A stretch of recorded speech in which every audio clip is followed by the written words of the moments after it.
Hi, this is Tutor P, and this is Proverbs 578. Proverb today is, in unity there is strength. Okay, if somebody wants a screenshot, do it now. Let's get right to it. You may also hear a shortened version of this proverb as, in unity is strength, and it is also similar to the proverb, there is strength in numbers. Okay, let's continue. The proverb basically means people are more powerful and likely to succeed when they work together for a common goal. Okay, the idea of this phrase goes back a long way and can be found in the coat of arms of a number of countries, including Belgium, Georgia, Malaysia, Haiti, etc.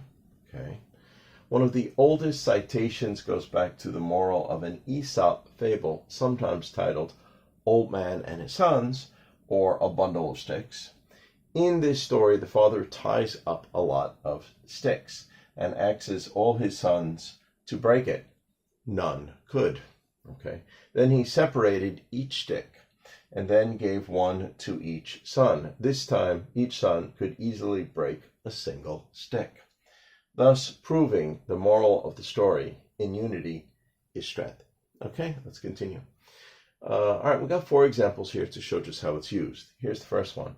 The BRICS started a union with 5 countries and are now expanding because they know in unity there is strength. Okay.